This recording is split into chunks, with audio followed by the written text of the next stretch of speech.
सिंगरौली जिले में इन दिनों किसानों को भारी खाद संकट का सामना करना पड़ रहा है। खरीफ सीजन में यूरिया खाद की मांग बढ़ने के साथ ही सोसाइटियों में लंबी लंबी लाइनें देखने को मिल रही है। किसानों का आरोप है कि उन्हें समय पर खाद नहीं मिल पा रही है, जिस कारण बोनी प्रभावित हो रही है। स्थिति यह है कि कई जगहों पर खाद वितरण के दौरान लाठी डंडे तक चलने की नौबत आ गई है।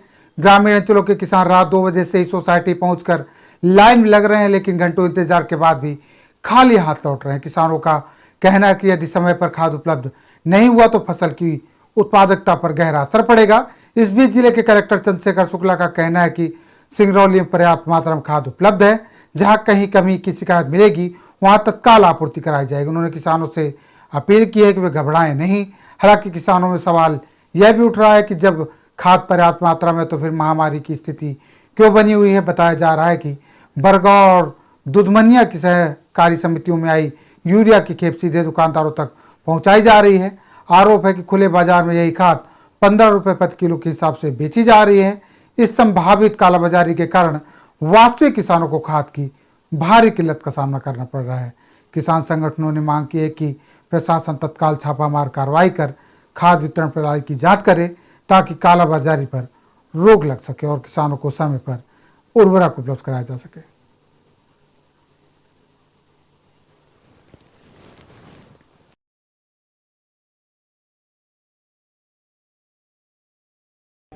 किसानों की डिमांड यूरिया की है और यूरिया का अभी रैक आ चुका है।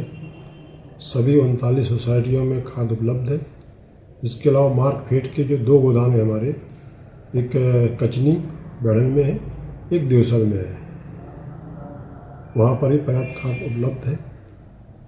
खाद की जो व्यवस्था है ये लगातार की जा रही है। पहले भी मेरे द्वारा सोशल मीडिया के माध्यम से किसानों को अवगत कराया गया था। पुनः अवगत करना चाहता हूँ कि खाद की कोई किल्लत नहीं है, घबराए नहीं। अभी लगातार 2-3 दिन की छुट्टियाँ थीं जिसमें सोसाइटी गोदाम बंद थे। आज कुछ ज़्यादा लोग आए हुए हैं। सभी को व्यवस्थित तरीके से खाद बंटवाई जा रही है। मौके पर SDM है, छाया की व्यवस्था है, पानी की व्यवस्था है और हमने पर्चियाँ भी बंटवा दी हैं। पीछे से जो सबसे लास्ट लाइन था वहाँ से पर्चियाँ स्टार्ट करके फर्स्ट पंक्ति तक पर्चियाँ दी हैं, ताकि किसी व्यक्ति को मन में ये ना रहे कि छूट जाएगा, उसको आज नहीं मिलेगी। आज जितने भी किसान वहाँ पहुँचे सबको खाद उपलब्ध कराई जाएगी। सभी सोसाइटियों में पर्याप्त खाद उपलब्ध है। लोन के माध्यम से सभी सोसाइटियों से प्राप्त कर सकते हैं और यदि नगद चाहिए तो इन सोसाइटियों से जो मार्कफेड की जो सोसाइटी है वहाँ से प्राप्त कर सकते हैं। कुछ लोग बदमाशी भी कर रहे हैं सर कि एक दिन में 2-2 4-4 बार खाद। देखिए, इस प्रकार की शिकायतें मिली हैं कि एक ही व्यक्ति कई बार लेने की कोशिश कर रहा है, कई बार महिलाओं को आगे कर देते हैं।